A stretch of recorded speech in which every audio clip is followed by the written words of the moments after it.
I have a bad feeling. Yung feeling na kinakatakutan natin na pag nagbabike tayo, sana feeling lang to, pero feel ko talaga. This is it. Moment of truth. Hello mga ka-rider! Welcome back to my channel, Rough Rider po. At ang kasama ko sa pagde-delivery ang aking bad boy bike na si Wak. Yung session natin ay mag-i-start ng 5 PM pero time check tayo, it's only 4:45. Ang gamit nating platform sa pagde-delivery ngayon ay Foodpanda. I plan to do until 7 PM. Tingnan natin kung makakailang orders tayo. At ito yung aking bad boy bike na si Wak. Pwede na tayo magsimula at mag-online na tayo. Let's go! Press start session, agree and start. At meron siyang identity verification, turn right, smile, turn left, turn right again. And identity verification successful. Right now, our app is already searching for orders. Look at this, kaka-online lang natin at meron na tayong natanggap ng order kaagad. Our first order is a little bit far from here. It's 3 kilometers away. Puntahan na natin yung order natin at tingnan natin kung makakailang deliveries tayo for today. Let's go!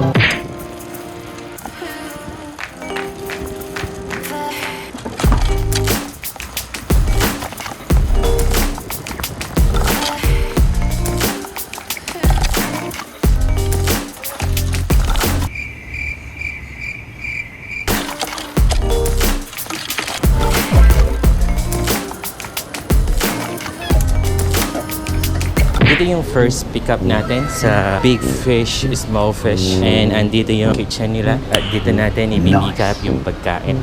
4436 please. Thank you very much. Alright.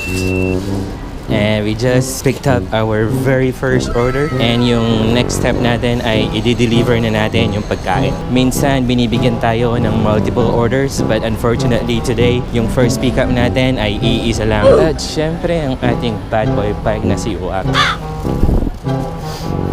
And our first delivery address is 2.2 kilometers siya. Kanina pala, before ako lumabas sa bahay ay napakalakas ng ulan. Siguro sumaglit lang mga half an hour at tumigil na yung ulan. Nice.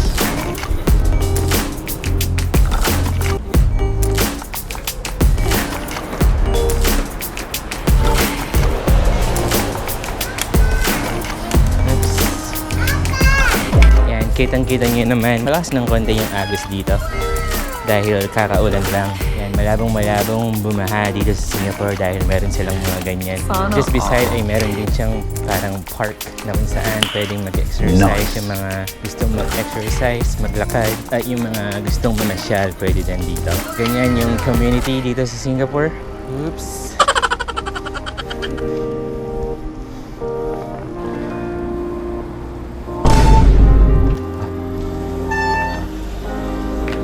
Tignan nyo naman yung sasakyan kanina. Halos makatawid na siya. Pero gusto niya pang tumigil para padaanin ako. And they always give way muna. Hindi sila nagkikipag-unahan. Malapit na tayo sa ating destination. Yung block number ng ating delivery address ay 450. Nasa right side lang siya. Nice. 450 is right here. Thank you. Pwede na nating iwanan si Uwak dito habang sinesend natin yung pagkain.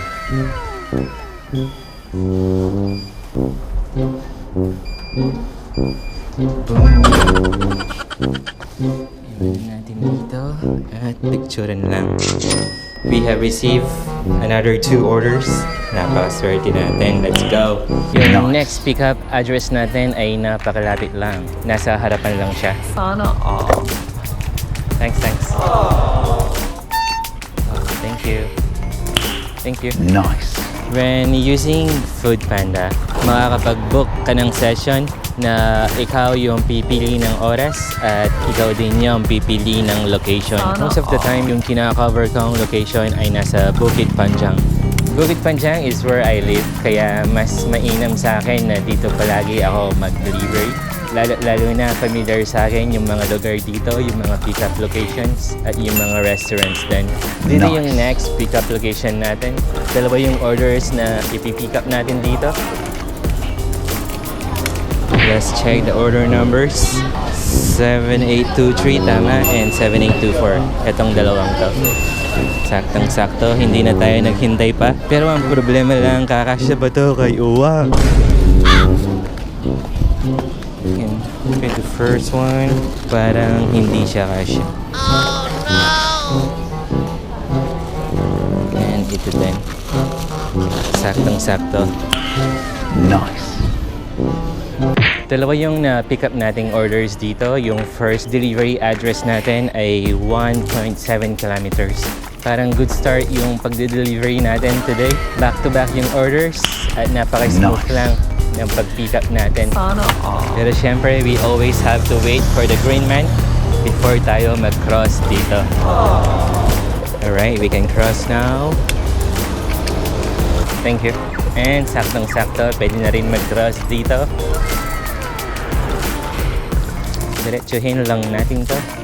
And tara, kita tayo sa dulo. Let's go.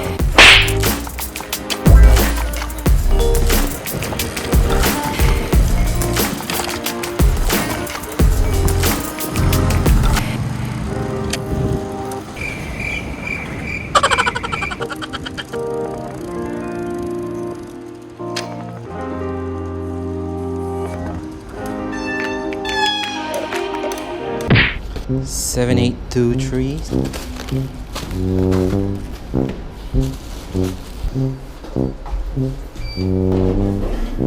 Here you go. Oh, hi there. Can I pass it to you? There you go. Thank you very much. Bye. This is what I like when using Foodpanda. Hindi pa natin nasasend yung na-pick up natin kanina at may bagong pasok na orders ulit. Yung bagong bigay na order ng Foodpanda sa atin ay napakalapit lang. Ito sa mall na to, sa Nice. Hillion Mall. Napaka-swerte natin at easy money lang to. Let's go! Dito tayo mag-park kasama ng mga ibang bike. And look at that. Papunta pa lang ako dun sa bagong binigay na order ng Foodpanda. At binigyan ulit tayo ng isa pa. Dalawa na yung order na i-pick up natin dito. Let's just hope na ready na yung mga orders na to. Mukhang napaka-busy ng restaurant na to. At sa tingin ko ay hindi pa ready yung pick up natin. Hi, can I check with you? Are these ready? Wait for a while, I will check. Alright. Sure, I'll come back. Okay, thank you. Pero syempre, ang pinakaayaw ko ay yung naghihintay. Habang hinihintay natin yung order, syempre, maghanap muna tayo ng makakain. These are the breads na pwedeng pagpilian. Cool, look at that. Nice. Chicken floss cheese hotdog. Hawaiian chicken ham. Gusto ko to. Isa nito. At syempre, yung ating paborito na waffle. Can I also have a butter waffle, please? Butter? Yeah. Nice. Sure. Here you go. Thank you very much. Yan, ito yung mga pagkain na binili natin. At mas mainam na kainin muna natin yung waffle kasi habang mainit pa siya. Look at that, napakainit pa. The best. Nice. 然后那个20号一拆全部送出来。 Thank you. Alright, bye-bye. Yan. 打包25号啊。 Ito yung bagong pick up natin. Siyempre, ang problema natin ay kung kakasya to kay Uwak. Malamang hindi. Ilagay natin to at ipatong natin. Yung isang order natin ay kailangan isabit na lang natin dito sa handle natin sa bike. Kaya let's go. Yung next delivery natin ay 2.3 kilometers away siya. Ito yung kanina pa nating na-pick up before nung dalawang orders na na-pick up natin. Ngayon lang.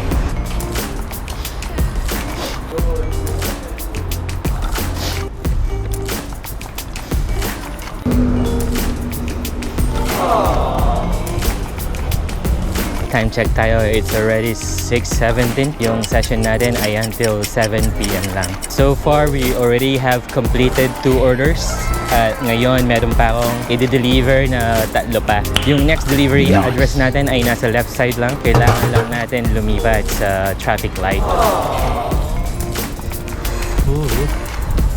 Uy. Yan, pwede pa. Go in here. There you go. Ito yung next delivery address natin, 7824. Tama. And nasa level 18 siya. 18. Tama.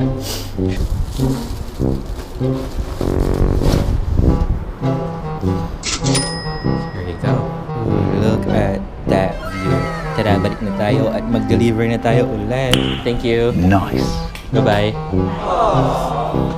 Guys, napakaswerte natin at yung next delivery address natin ay ito lang, magkabit bahay lang sila. Ito lang siya, napakalapit lang. Iwanan na lang natin si Uwak dito at yung order number ay 548B. Level 9. Here we go. Pero syempre, hindi pa natin nauubos yung pagkain natin kanina at tamang-tama, mainit pa siya. Nice. Habang kumakain ako, deliver na natin yung susunod na order natin. Let's go! Time check tayo, it's already 6:30. Tamang-tama, pag nasend natin to ay before 7 pa. Pwede pa tayo bigyan ng order ng Food Panda. Bali, yung order na to ay pang 5 na, pang 5 na siya. Nice.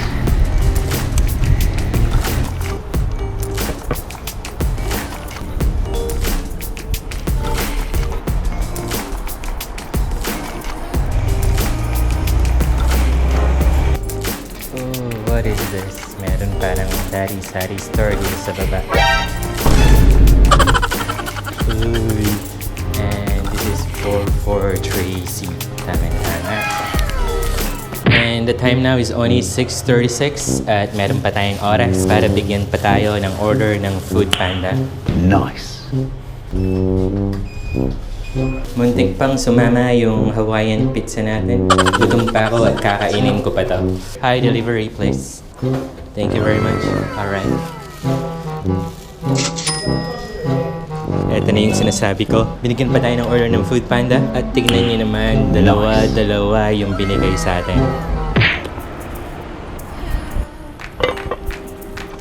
Oops, we are back at this park. Pero yung park na to, nagsisilbing parang connecting siya para lumipad dun sa kabilang highway. Yan. Boom, boom.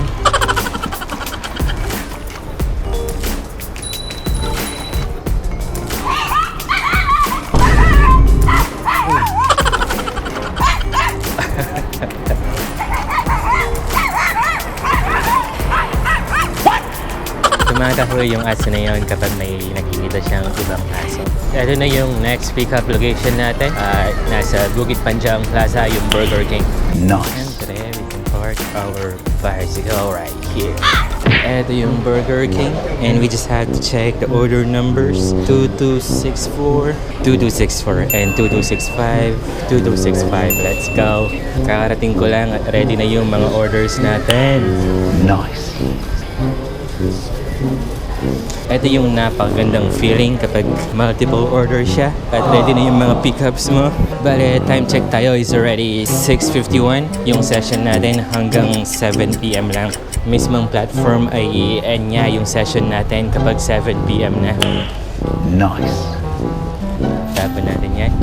If I'm going to estimate this, kapag na-deliver ko na yung dalawang orders na to, siguro mga 7:15 na. Hopefully earlier than that. And tara, huwag na tayong magsayang ng oras at isasend na natin yung dalawang orders na to. Let's go! I have a bad feeling na yung next delivery address natin ay pataas. Yung feeling na kinakatakutan natin na pag nagbabike tayo, yung daanan ay pataas. Sana feeling lang to, pero feel ko talaga upslope yung address natin. This is it. Moment of truth. And look at that. Look at the upslope. We have to change gear. Dito tayo tinuturo ng map. You might not see it sa camera pero pataas talaga to. Pero syempre walang makakapigil sa atin. Nice. Sa mga nakaraang video natin, parang sanay na ako sa mga upslope na ganito. Konting-konti na lang. Isa pa. Ayan ang daan na binike ko lang siya pataas. At dito yung delivery address natin, nasa Phoenix. Let's park right here. 2264.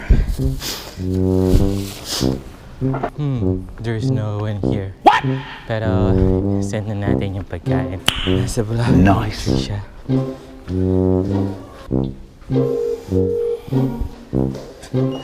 Ay, mataas pala.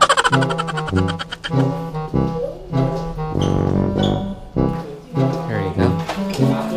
Here you go. Thanks.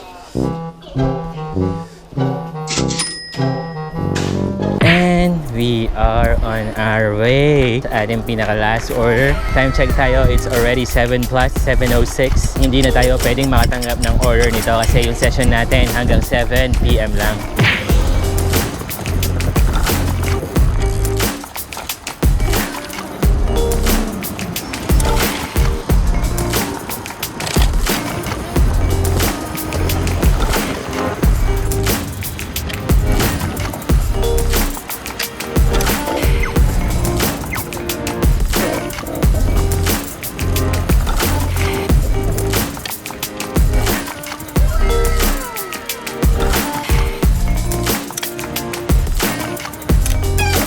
Hindi pa dito yung delivery address natin. Pero alam ko na may nagtitinda dito na bubble tea. At I'm craving for bubble tea right now. Yeah, I'll have the avocado. Nice. Fresh milk, yeah. What are the sizes? Okay, I'll do large then. How much? $5.90. Alright. Receipt $5.90. Nice. Here you go. Thank you very much. Let's go. Sana hindi naghihintay yung customer natin. At ang ating bad boy bike na si Uwak nandito pa rin. Safe na safe kahit hindi siya nakalock. And let's go!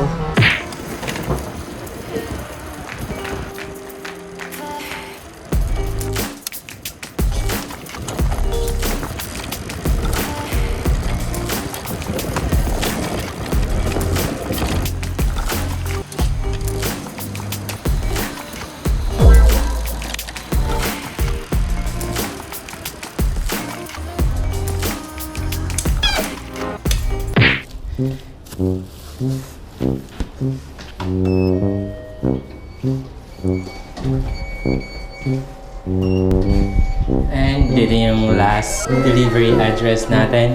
The ordered Burger King Nice. at nasa level 13. That rhymes.